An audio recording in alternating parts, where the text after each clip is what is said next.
Trailer on 285, I immediately called 1-800-INJURED, the Bethune Law Firm. And attorney Terrence Bethune said, "Don't worry, Dottie, I got this. If you're ever in a car accident, call 1-800-INJURED, Bethune Law Firm, and they'll tell you too. Oh! This is Attorney Bethune of Bethune Law Firm. For over 25 years, my law firm has been helping injured victims in matters of wrongful death, tractor-trailer accidents, and car accidents. We're conveniently located at 2357 Pine Nono Avenue. Remember, after a car wreck, call 1-800-INJURED, the Bethune Law Firm, to get you a big check. We're proud to welcome to our Sunday Let's Have Church broadcast Apostle Susie E. Jones and the Ministry of New Life every Sunday evening at 4 p.m. on 980 AM WDDO, the glory of Middle Georgia. Look out, Middle Georgia, it's Ask Elaine. Leaving no questions unanswered, no rocks unturned. Need an answer? Ask Elaine. Have a question? Ask Elaine. You need a voice? Ask Elaine. Yes, Commissioner Elaine Lucas is on the Glory, 980 AM WDDO, every Wednesday from 3 until 4 p.m. Ask Elaine wants to hear from you, so tune in and Ask Elaine on WDDO.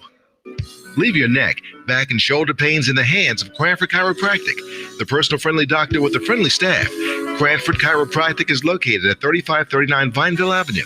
That's 3539 Vineville Avenue in Macon. The team that works with you to help you through your pain. They lighten your load by assisting you with your insurance claims, working with your attorney, doctors to escort you through this process. Vertice from WDDO had a personal experience, and he says this is the place to go. Make that call at 478-471-0774. Make that call, 478-471-0774. Cranford Chiropractic. Cranford Chiropractic, lining you up one patient at a time. Be sure to check out On With Don. On With Don, weekdays from 11 a.m. until 3 p.m. with the best in gospel music on 980 AM WDDO. The Glory. Unique 2 Auto Detailing, serving Middle Georgia for 30 years. Looking for a Christian-owned and operated place to take your vehicle for detailing?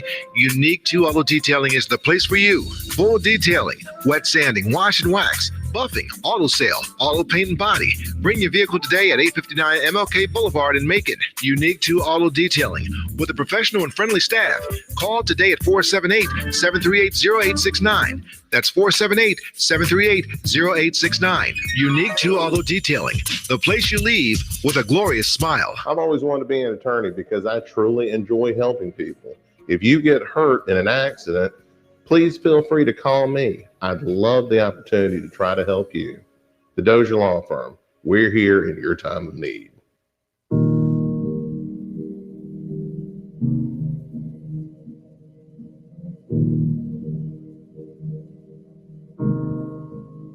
There's a quiet place that gives me peace when I'm alone with you. There's a hiding place It's always there when I'm confused. Only you can purify. All this world won't ever satisfy my heart. It cries as the deer pants for the water. So my soul needs you, Lord. We're thirsty, God, you're the living water, and my soul needs you, Lord. It needs you, Lord. It needs you, Lord. I need you, Lord. I need you, Lord.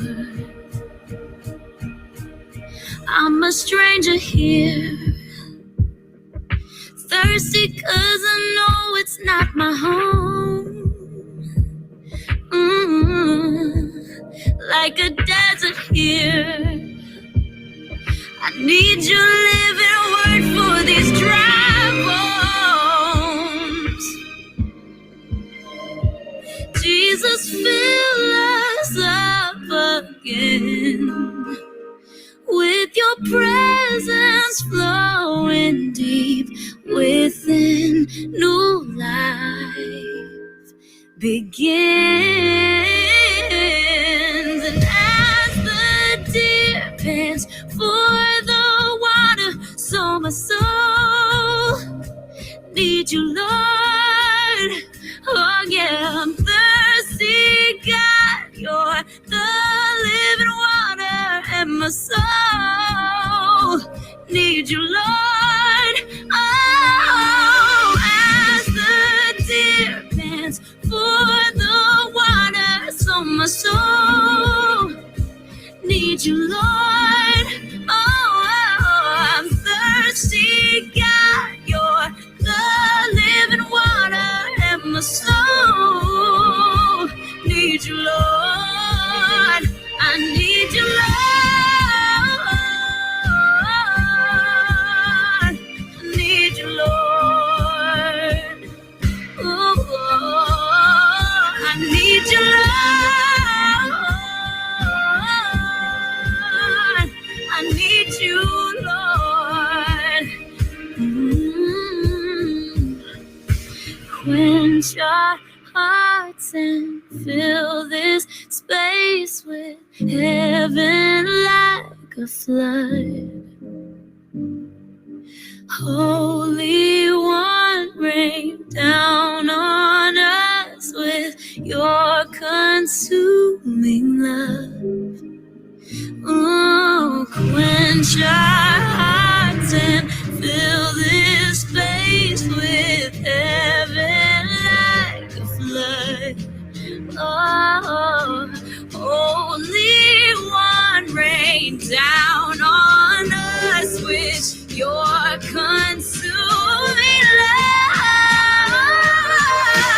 As the deer pants for the water, so my soul needs you, Lord. Oh, I'm thirsty, God, you're the living water, and my soul, Jesus, it needs you, Lord.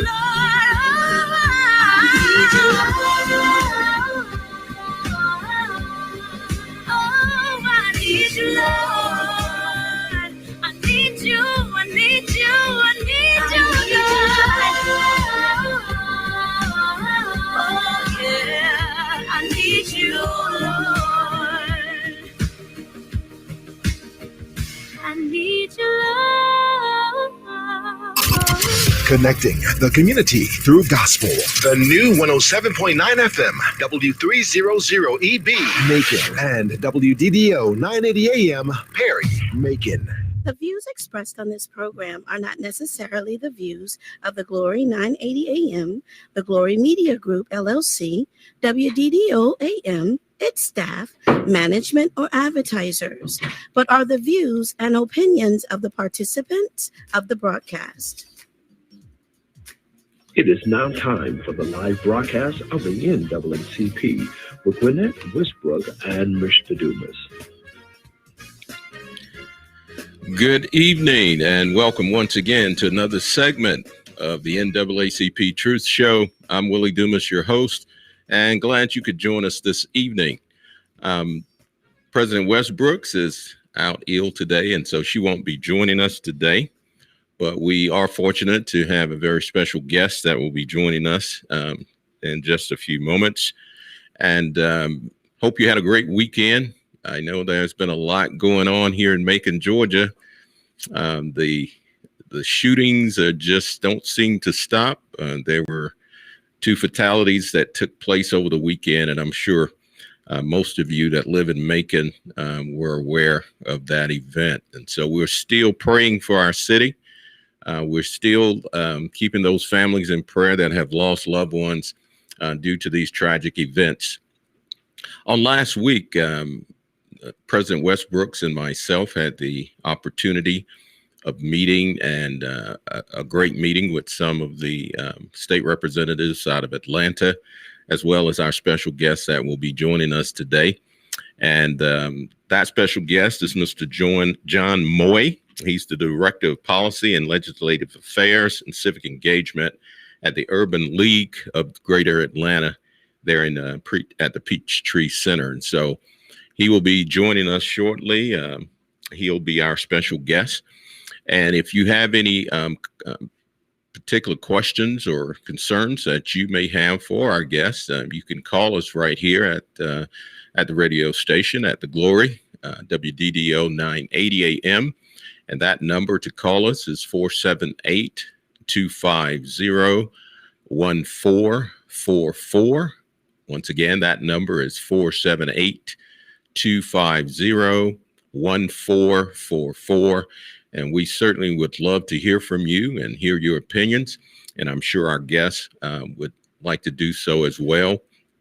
As we're waiting for them to come on, I would like to say that they will be making their way around Central Georgia, giving more information on this new House bill, House Bill 35, that State Representative Sandra Scott and Kim Schofield have been introducing, and it's something that I think all of us will be able to relate to once they come on and kind of tell you what House Bill 35 is all about.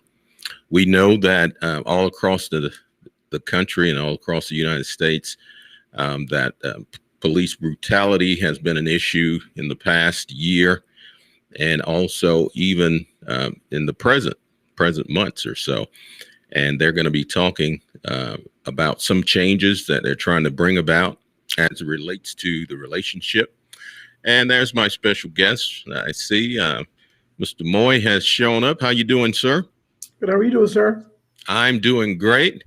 And I was just letting my listening audience know that we got a chance to meet on last week, had a very interesting discussion as related to police, ethical policing, and House Bill 35. And so if you would kind of tell them a little bit about yourself and about the Urban League and some of the things we discussed on our meeting. Well, first of all, I just want to thank you so much, Willie, really, for the work that you are doing in the community. It's so vitally important. My name is John Moy. I'm the Director of Policy and Legislative Affairs for the Urban League of Greater Atlanta. And we've just had the privilege really to partner with 2 wonderful state legislators, Representative Sandra Scott and Representative Kim Schofield. And so basically, you know the story, Willie, last year in terms of all the stuff, whether it was, Rayshard Brooks or some of the other national attention with respect to the police. And so we said we have to do something. And so our president and CEO, Nancy Fleck Johnson, asked me to take the lead, and we partnered. And so, what H Bill 35 will do is expand civilian review boards. Right now, Atlanta is the only municipality that has one. So God forbid if you were in Atlanta or in Atlanta and you had a scuffle with the police or something happened, you had somewhere to go to report it. but that's it.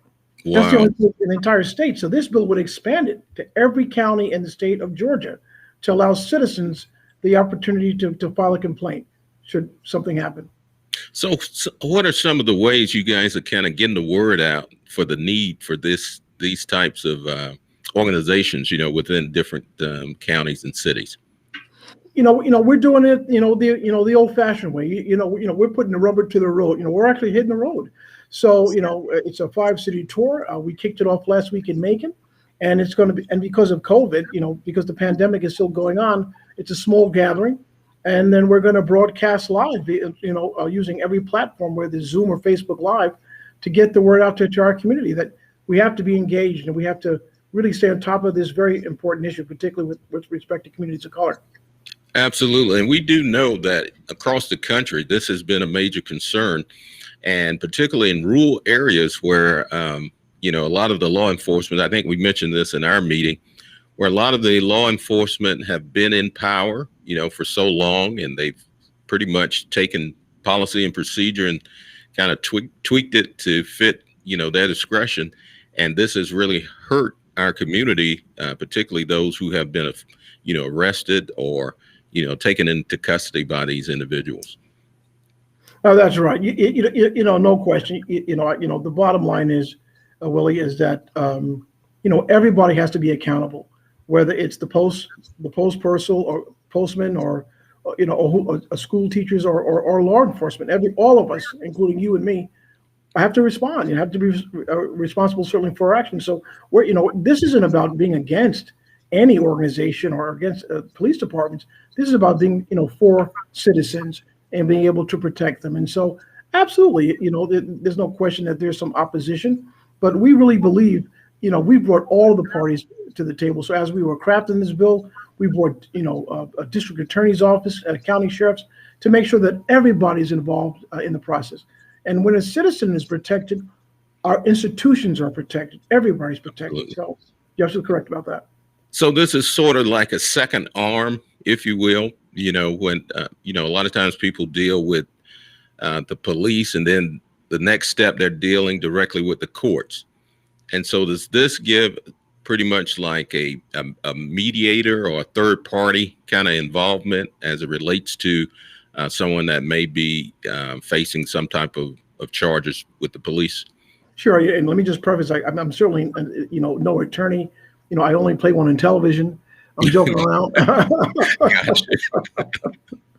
But I've consulted with very smart attorneys, I can assure you, from all over the country, very smart lawyers. And so basically it's a place, it's really putting it back to the municipality. It gives the municipality the opportunity to investigate, to say, hey, look, well, what happened here? And it's not a rush to judgment. No one's, prosecuting it, anyone, just to take a close examination of just what the facts are and to bring both parties to the table. And hopefully, there's some resolution there before it escalates, but it keeps everybody honest, really. So what are some of the components of this that would give the assurance to the citizens that this is a fair process? I think by by its very nature. I mean, there's an actual board. So it's not just it's not like it's going to the police chief. I mean, it's an actual board. In Atlanta, it's a board that's comprised of citizens like you and I who are appointed by the city council and in consultation with the city council for a specific term. And some of them are lawyers, some of them are, some of them just ordinary citizens like you and I. And they, at the end of every month, they actually take a look at the cases and they review the cases. And some organizations have subpoena power. I'd like to tell you, Willie, that everybody is above board and they're actually going to submit everything that you need, but some people won't do that. So they actually have subpoena power that if we're requesting documents and we're hitting the wall, or we can subpoena organizations to get that information. So it's a very above board process. People have to be vetted. People have to be appointed. They have to go. It's all public, in the public square. And so, it's a pretty above board process. And you, average citizen, can serve. It's not just the well-heeled and powerful. Anybody can serve on these boards. Are there any particular measuring tools to kind of see the effectiveness of this board and how it has helped in the process of mainly transparency? It is, and it is a great question. I used to work for a member of Congress, and he would always say to me, John, what gets measured gets done. What gets measured gets done. So I think for us, to answer your question directly, is to see a direct correlation between these boards, and really a decline in terms of complaints. We want to make sure that whoever wears the uniform, is cognizant that let's do the right thing, let's be above board. So for us, the true measurement is to certainly see a decline in complaints, and more importantly, to see a decline in terms of any type of impropriety. Right, and this also kind of works both ways, right? It protects the police officer as well as the citizen. Is that correct? It does. There's actually a companion bill. You can hear more about it later on. It's, I believe it's a House Bill 18, and is requiring body cameras. So we believe it's going to go in tandem. But between having these boards and actually having officers wear body cameras, that keeps everybody honest. And there's no rush to judgment for officers. Listen, we need officers. We need to be safe in all of our communities, and we want to make sure that not only that are the citizens protected, but the officers are protected, that everyone's protected. So, it's our goal just to make sure that there's transparency all the way around. Absolutely. And from the group that's in Atlanta, is there a training component associated with that as well, as far as maybe training where it causes police to get additional training to make sure that they are more aware of how they police, or any of those components? Sure.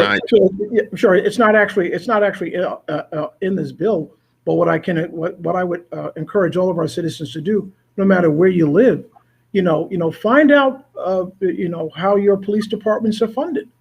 I mean, these are your tax dollars, and I would say to you, Willie, whether you live in Gwinnett, where I live, or Fulton, or all across the state, the average citizen has no idea how much they're. You can walk down the street and ask anybody, do you know what the budget of your police department is, or the school budget, or who your member of? And unfortunately, they're unable to tell you. So it's all about, you should know as a citizen, well, how much money is going to the police department, how much money is being allocated for training, and if you don't feel it's sufficient, it's all a public process. We have to advocate for more training, advocate for more dollars. These are your police department. These are your tax dollars.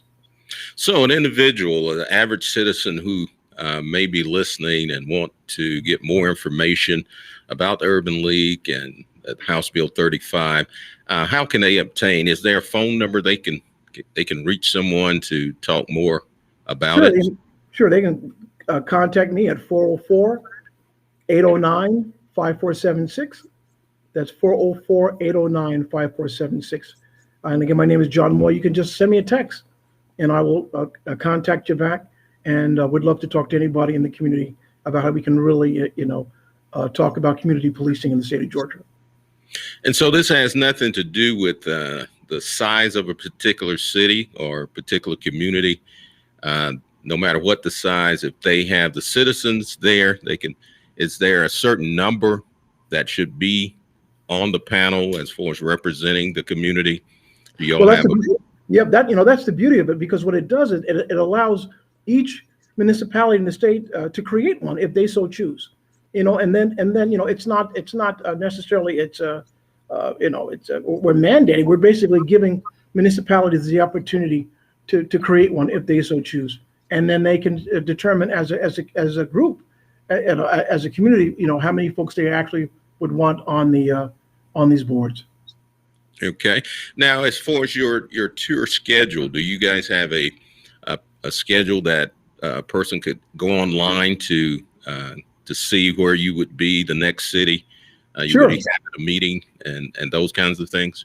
Absolutely. Well, we're actually finalizing the tour now because of everybody's schedules, but I would direct you to go to our website. That's www.ulgatl.org, and that's www.ulgatl.org. And if you don't see it, just call me, just text me and say, hey, John, listen, and certainly give me a heads up of when the next community event is coming up. And we're going to hit, Savannah, we're going to hit Augusta, Atlanta, and I think I said Augusta. Yes, you did say Augusta. I'm sorry, and that it's been a long day, Willie, and Athens. So those are the big cities, we're certainly going to hit. And I'm sure, our listeners would want to get involved in their community if they don't already have it. And as you mentioned, Atlanta is probably one of the only cities in the state of Georgia that has such a group in place. And so they should be eager to get involved in this process, because everyone has a police department, and we do know that every municipality usually has a jail, and so this would definitely be something That's true. that they need to get involved in. That's right. They should. And I would encourage folks to, listen, wherever you are, whatever you do, be a part of something. Whether it's the school board or whether it's the NAACP or the Urban League or the ACLU or whatever organization, be a part of something, so that an informed citizen is the best citizen, really, for all of us and for our country. And know what's being done in your name through whether it's elected officials or certainly people voting on public dollars. Again, all roads lead back to the citizens. You're Absolutely. The ones empowering. Now, how long has the organization there in Atlanta been in place? Has it been over 10 years or so, if it's something new, or just how long have they been in existence?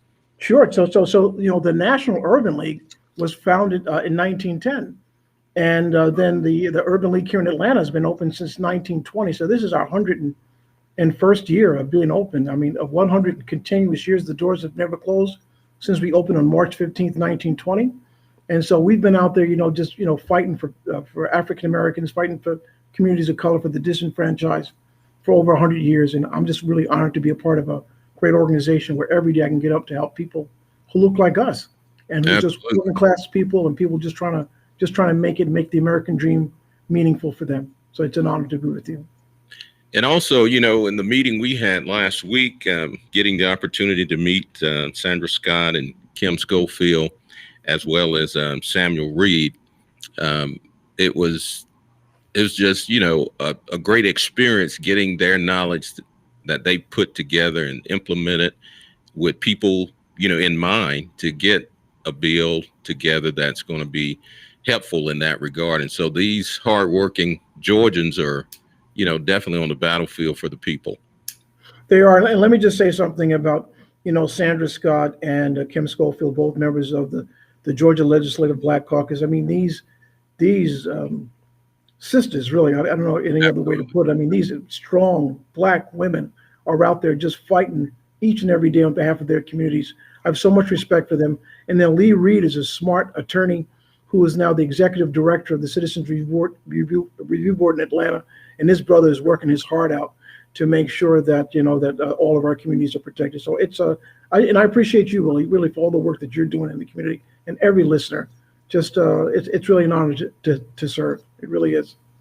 Well, the thing of it is too, when you hear people that are taking leadership roles and they're out there doing the work, hopefully it engages others to want to join in the fight or into the work as well, because every citizen, has an obligation, if they can make change in their community, to do so. And so I just thank you guys for being on the forefront of these issues and taking the time and the energy and the sacrifice to put together bills and to put together meetings to galvanize people, because we know that during this pandemic, a lot of folk have become hermits, and the push, to do things and to get involved in things, they're a lot more reluctant. And I think once COVID had hit, one of the little phrases I kind of coined was that you can't quarantine justice. Justice can't be quarantined. That was pretty much That's right.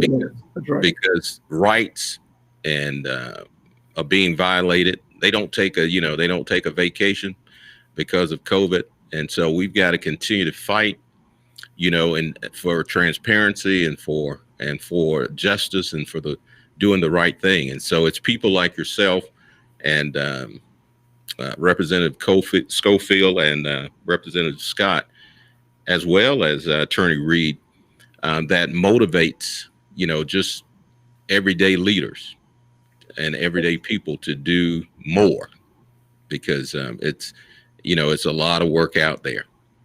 There's so much work to do. So how can people help you in what you're doing? How can they help? What they can do, Willie, to be very, my grandmother, who will be 94 in February, said to me once, she said, John, freedom ain't free. It ain't free.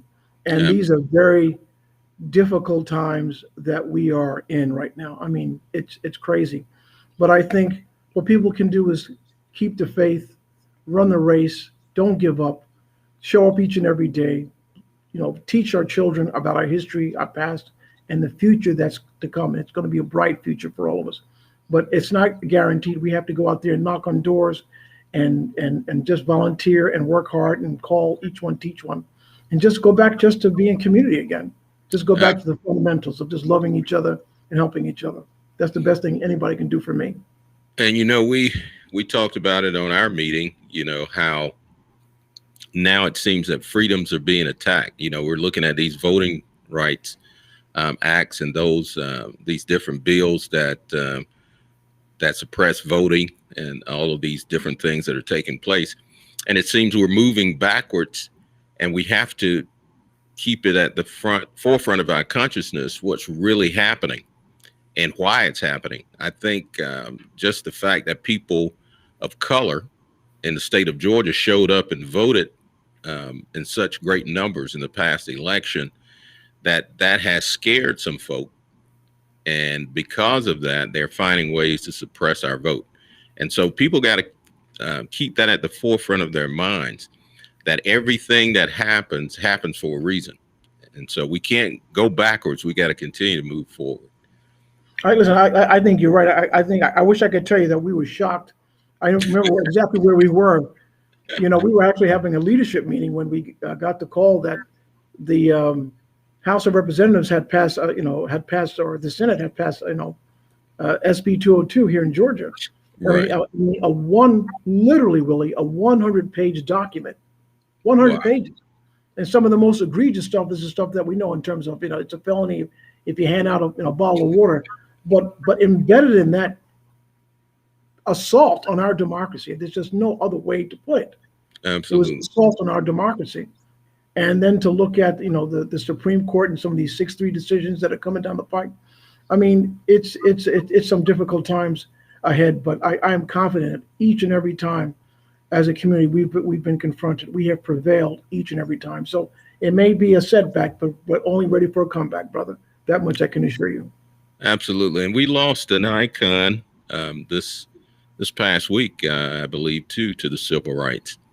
And, we don't ever want to forget those who paved the way, those who were on the forefront of the battle, who took the blunt of the scars and the wounds. We've got to continue to push forward for their legacy and to remember the work that they put in, even though there's a lot more work, as you mentioned, that we've got to do. There's so much more that we have to do. I was saying to my kids, we lost Vernon Jordan this year. I had a chance to meet Vernon Jordan, and I had a chance to meet Thurgood Marshall when I was about 20-something years old. And so many of the greats that Rosa Parks and so many folks that I've actually met. I've actually shook their hands, and to think now that so many of them are gone, but we really are, we are the Moses generation, to whom much is given, much is required. And so they have shown us the way through their courage and just being brave through the most egregious atrocities, as we all know, And so, listen, if they could do it, Willie, by God, we can do it, and we have God on our side. So, I'm a very prayerful person. I'm confident we will be victorious and we will win. Absolutely. Well, give them your number once again, so that our listeners, if they need to contact the league, sure. that they can give them a call and get involved. Please, it's 404-809-5476. That's 404-809-5476. This is John Moy, the Urban League in Atlanta. Well, we certainly appreciate you coming on, John. It's been a pleasure. It was a pleasure with me meeting you along with President Westbrooks last week. And we want to continue in that effort to partner and to continue to get this across, the county and across the state of Georgia to get the work done, because it's going to take those who are willing and still have the fight and still have that bite in them to move forward. That's going to make things change. And thank you, Willie. Thank you for all that you do. I hope that you will invite us back. And, we had a wonderful time in Macon. It's a beautiful city, and it's an honor to be with you. Look forward to seeing you soon. Well, thank you, sir. And to our listening audience, once again, this concludes another show for us. We thank you for tuning in, and we thank our special guest, Mr. John Moy, who's the Director of Policy, Legislative Affairs, and Civic Engagement at the Urban League of the Greater Atlanta Peachtree Center. We certainly thank him for being here. We also want to thank State Representative Sandra Scott, along with Kim Schofield, for putting together such a dynamic bill that deals with ethic policing. And we do hope that you will stay involved and stay tuned. So until next time, I'm Willie Dumas, your host with the NAACP Truth Show. Have a great evening, and we'll catch you on next week.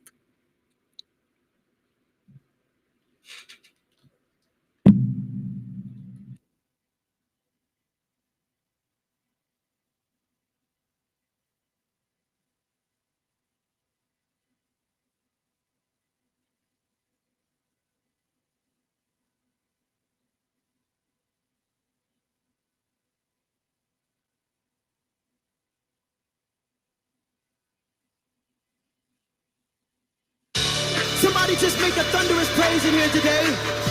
More than just your hands, with your voice. Shout unto the Lord with a voice of triumph. Come on. Hallelujah. Oh, give thanks unto the Lord, for he is good. Oh, give thanks unto the Lord, for he is good. Everybody say, oh, give thanks unto the Lord, for he is good. Oh, give thanks, say, oh, give